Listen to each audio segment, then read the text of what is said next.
Tensão na Venezuela. Manifestantes saem às ruas em protesto contra a reeleição de Nicolás Maduro e entram em confronto com a polícia. E você vai ver ainda. Maduro expulsa corpo diplomático de países que pediram recontagem dos votos. E cobrança por um posicionamento de Lula aumenta. Sob risco de seca histórica, rios da região norte entram em situação de escassez hídrica e ameaçam atividades da indústria e comércio. E ainda, primeira vigília do Ministério Mulheres que Vencem em Florianópolis é marcada por adoração e fé. Essas e outras notícias você confere a partir de agora. Olá, bom dia para você que nos acompanha aqui na HIT. Seja muito bem-vindo. Agora são 11 horas e 31 minutos pelo horário de Brasília. Nós chegamos ao vivo com as principais notícias do Brasil e do mundo desta terça-feira, 30 de julho. Em meio a alegações de fraude eleitoral, venezuelanos de todo o país saíram às ruas para protestar contra a reeleição de Nicolás Maduro. Os manifestantes entraram em confronto com a polícia e pelo menos 4 pessoas morreram. A organização afirmou que mais de 40 pessoas foram detidas pelas autoridades. E o Ministério da Defesa disse que mais de 20 militares ficaram feridos. Muitos venezuelanos vão às ruas para mostrar insatisfação com os resultados anunciados pelo Conselho Nacional Eleitoral. A oposição afirma que venceu o pleito, enquanto crescem os apelos internacionais por mais transparência na contagem dos votos. Como sempre, a fraude eleitoral na Venezuela, não temos democracia, roubam os votos. A líder opositora tem as provas de que a oposição ganhou as eleições neste ano de 2024.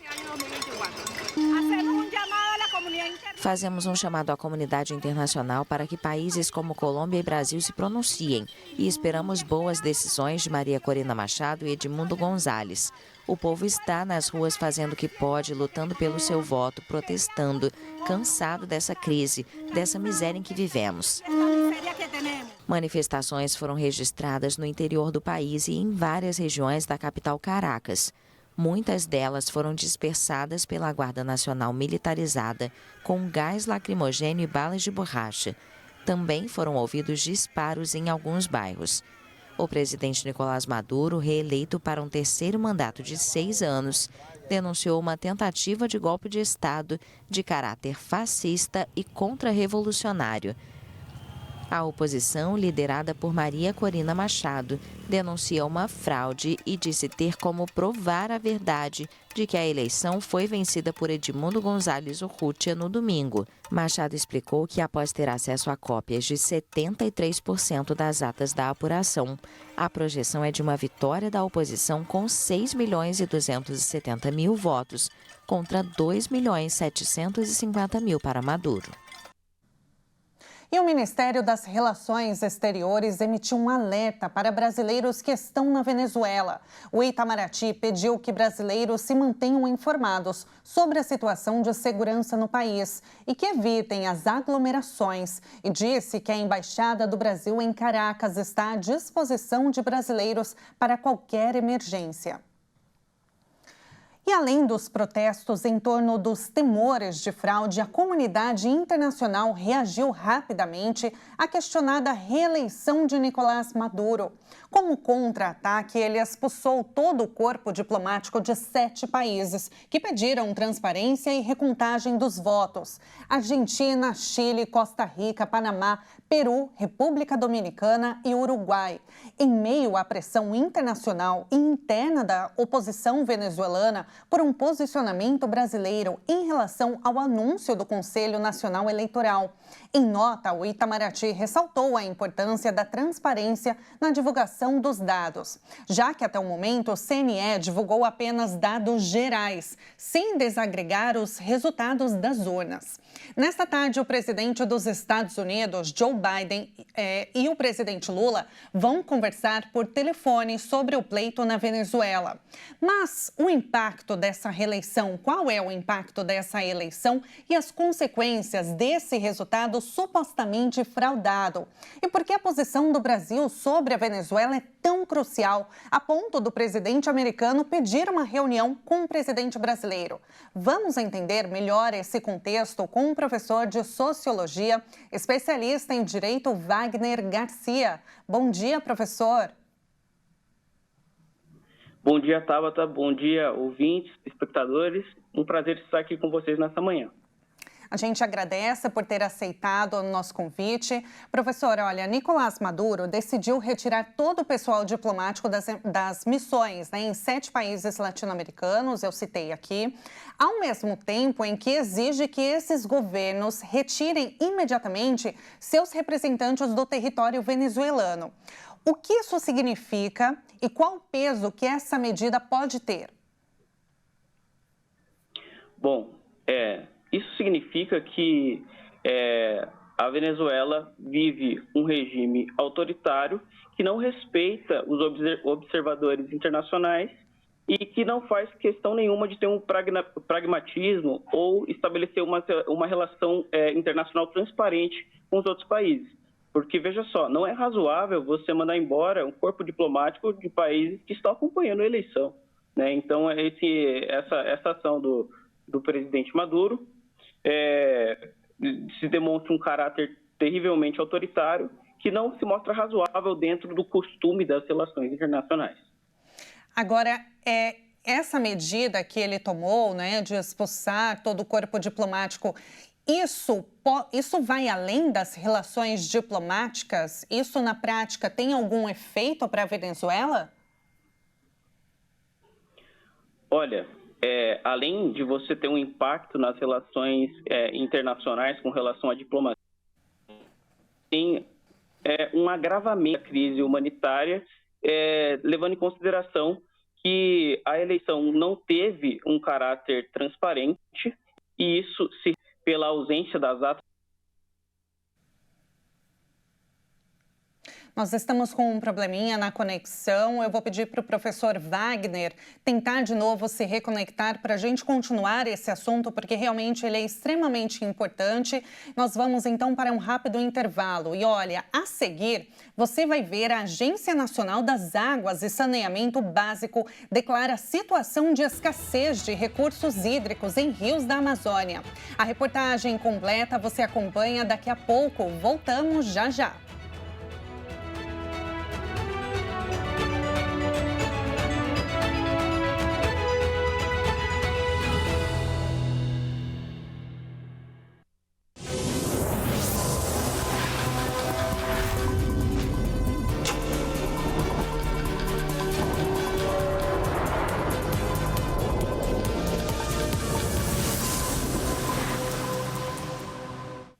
Nós estamos de volta, 11 horas e 40 minutos pelo horário de Brasília.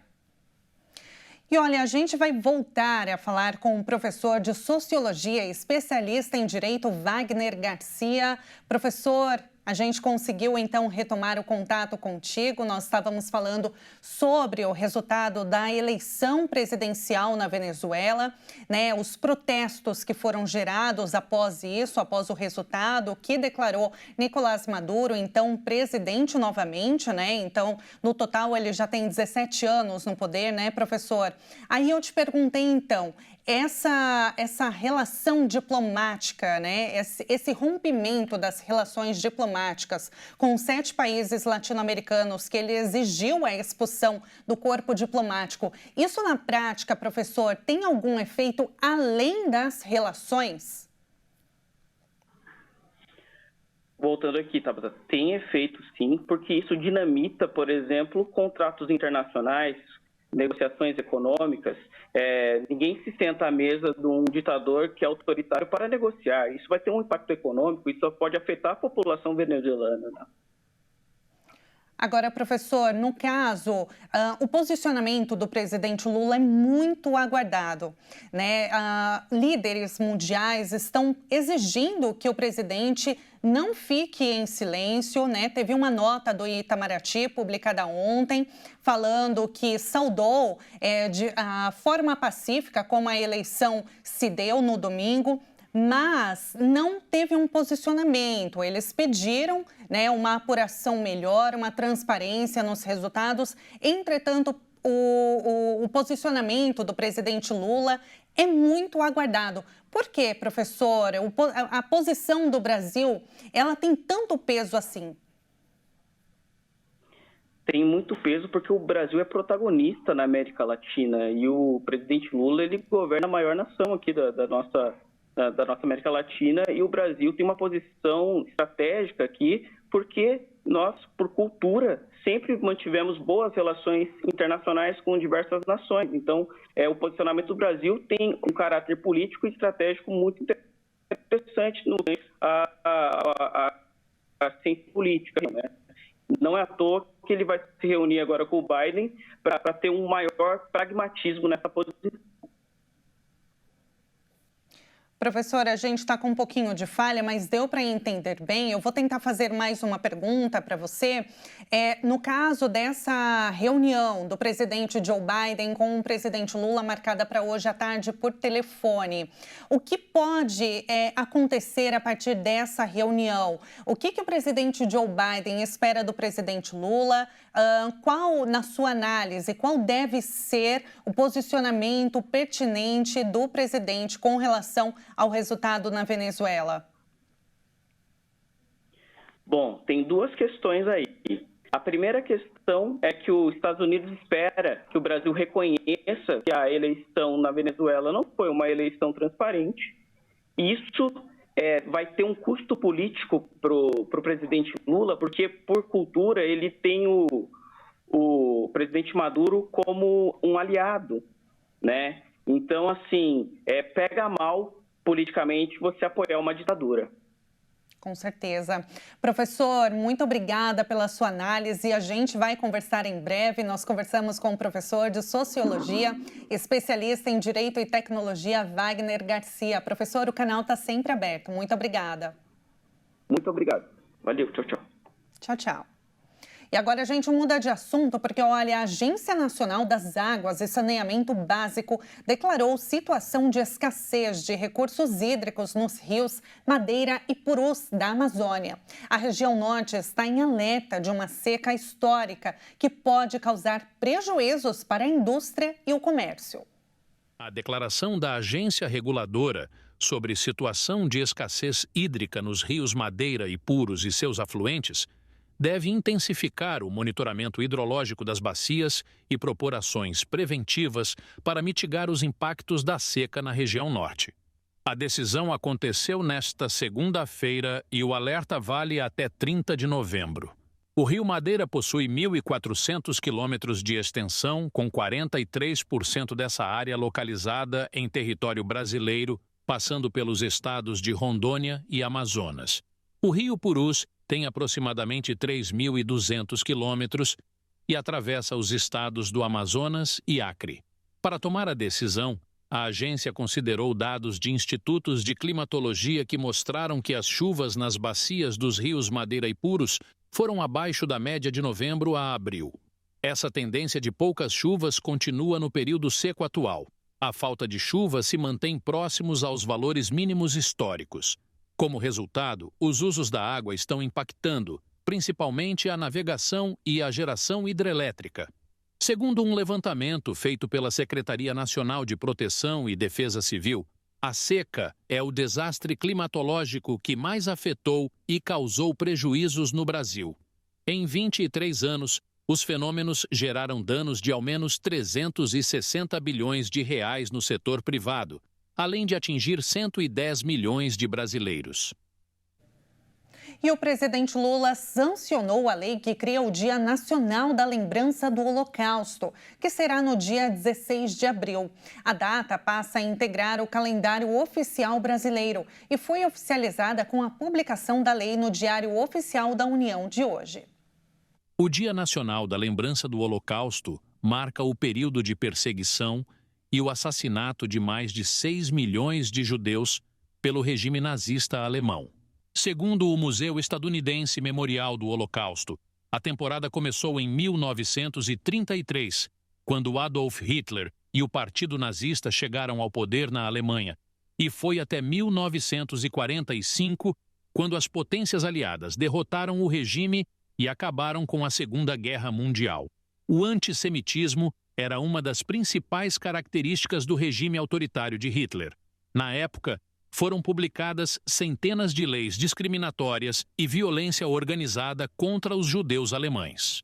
Apesar de ter começado muito antes, os campos de concentração são os símbolos mais lembrados das perseguições contra judeus. Ainda de acordo com o museu, cerca de 2.700.000 homens, mulheres e crianças judaicas foram assassinadas nos 5 campos de extermínio.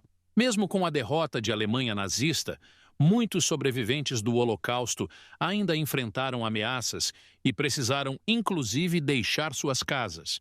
Seja por vontade própria ou forçadamente, muitos judeus acabaram imigrando para outros países, incluindo o Brasil. E agora, mudando de assunto, na madrugada de segunda-feira, na Avenida Interlagos, na zona sul de São Paulo, após uma discussão no trânsito, um motociclista foi morto. O motorista do veículo de luxo, Igor Ferreira Salceda, está preso.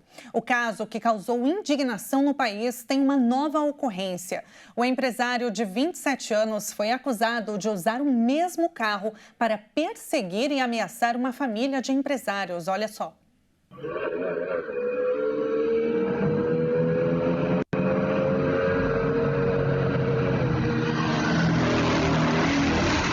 Você matou o carro por causa do retrovisor do seu carro? Não, ele que me fechou, mano. Ele tava vindo atrás de mim. Nós tava atrás de você, meu parceiro. Você matou o cara por causa do retrovisor do seu carro, maluco. Você é louco? Ô, você é louco o quê, rapaz? O vídeo que circula na internet é do jovem de 26 anos, Gustavo Silva. Gustavo é caminhoneiro e trabalhava junto com um amigo transportando entulho quando testemunhou o ocorrido, registrou em um vídeo e postou na internet. O caminhoneiro acusa Igor Salceda, de 27 anos, de derrubar e matar o motociclista Pedro Caíque Figueiredo de propósito. Pedro tinha 21 anos e, segundo Igor Salceda, teria chutado o retrovisor de seu Porsche amarelo.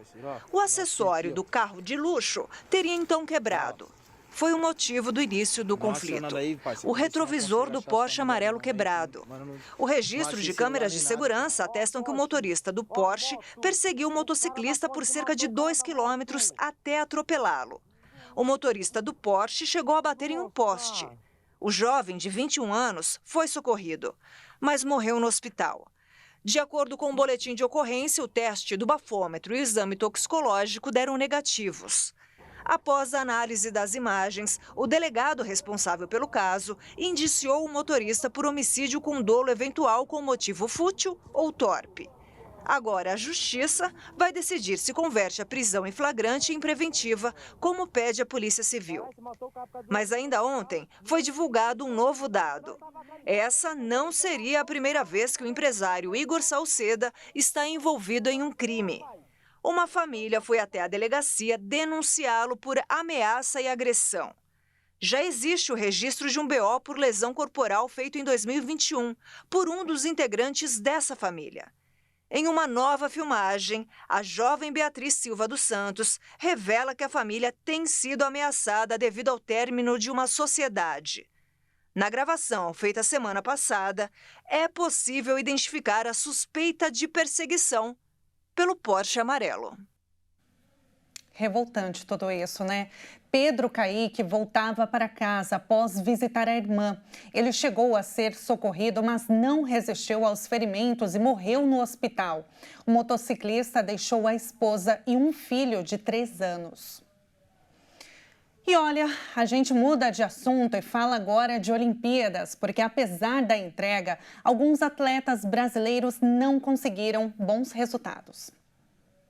Dura amanhã para os atletas brasileiros em Paris. Lucas Vertem terminou em 4º lugar nas quartas de final do remo esquife simples e não conseguiu a classificação para a semifinal. Na mesma prova feminina, Bia Tavares ficou na 4ª colocação, com um tempo de 7 minutos, 47 segundos e 29 centésimos e não vai disputar medalhas.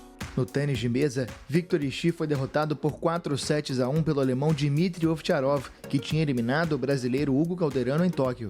Ixi chegou a salvar 5 match points e ensaiou uma reação, mas não conseguiu vencer e está fora dos Jogos Olímpicos. Nas piscinas da Arena de La Défense, 2 brasileiros não conseguiram a classificação para as finais. Nicolas Albiero largou bem nos 200 metros borboleta, mas acabou perdendo o embalo e ficou em 7º lugar. Nos 100 metros livres, Marcelo Chiereghini teve problemas na largada e terminou na 8ª posição. No boxe, Michel Trindade, o Parazinho, foi derrotado por decisão unânime para o cubano Alejandro Claro Fis. E mulheres reunidas para um momento único de fé e devoção. Assim foi a primeira vigília do Ministério Mulheres que Vencem na sede estadual da Igreja Internacional da Graça de Deus de Florianópolis. Vamos ver. E elas foram chegando em caravanas de carros, sozinhas, foram sendo acolhidas para a primeira vigília estadual das Mulheres que Vencem, Geração Forte, da sede estadual da Igreja Internacional da Graça de Deus em Florianópolis, que tem à frente hoje o pastor Israel Bomerich e sua esposa Ana, que receberam a todas para uma noite de muita adoração a Deus. A cantora da Graça, a Music, Aline Tavares, esteve presente, trazendo seus louvores e testemunhos para dar ainda mais emoção nesse momento tão especial. Me purifica, então me toca. A palavra foi ministrada pela pastora, líder nacional do Ministério Mulheres que Vencem, Thaís Benevente, que trouxe momentos de reflexão para que todas levem as suas famílias e que também façam as suas casas lares edificados na palavra do Senhor. O que te move? Até a tristeza, minha irmã. Olha aqui pra mim. Até a tristeza. Se você entrou aqui triste porque você tem um casamento falido, fracassado, uma doença que parece que não te larga, quando não é uma é outra. Até isso, até esse sentimento de tristeza, Deus quer tirar. A vigília começou ainda na sexta e terminou na madrugada de sábado. Bíblias abertas, coração sendo acalmado, tudo em um momento único e especial para cada uma dentro da sua fé. Expressando a glória do Senhor, uma família vivendo um compromisso. Mulheres reunidas, palavra pregada e fé. Assim foi a primeira vigília estadual do Ministério Mulheres que Vencem. Procure uma igreja internacional da Graça de Deus mais próxima para fazer parte desse movimento que compartilha histórias, distribui abraços e faz com que as mulheres sejam ainda mais unidas no amor de Deus a cada dia. Levantando a mão para o céu bem bonita e declarando: eu sou a geração forte, em nome de Jesus. Levanta a mão para cima e diga: eu sou a geração forte, amada por Jesus. Aplauda com a mão lá em cima o Rei dos Reis. E nesta edição vamos conhecer a cidade de Parga, localizada na Grécia. Cidade na parte ocidental da Grécia. O que é fascinante sobre ela é que, embora seja uma cidade continental, seu cenário lembra uma ilha. É por isso que é um destino popular para férias de verão. Cercada por vegetação exuberante e pelo mar cobalto, ela ostenta um cenário natural único, com muitas praias perto da cidade. Com águas cristalinas azul turquesa e seu belo ambiente nunca deixam de surpreender os visitantes. A maneira mais fácil de chegar a essas praias é de barco, saindo do porto de Parga. E antes de encerrarmos esta edição, vamos ver uma câmera da praia Crioneri. Eu acho que é assim que se fala, viu? Em Parga, ao vivo. Saindo do estúdio HIT, vamos diretamente para a cidade, na Grécia. Parga é, sem dúvida, o destino de férias mais popular em Épiro, localizada bem ao lado do porto e do centro da cidade. Essa câmera ao vivo de Parga oferece uma bela vista da ilhota de Panaiá. E a apenas 6 quilômetros fica o fascinante resort à beira-mar de Preveza, que junto com Parga ostenta as praias mais pacíficas do Épiro. Além das vistas deslumbrantes do mar, você vai descobrir outros lugares incríveis para passar as suas férias, uma viagem merecida. E olha, com essas imagens encerramos esta edição. Muito obrigada pela sua companhia, uma excelente terça-feira para você e a gente se encontra ao longo da programação. Tchau, tchau.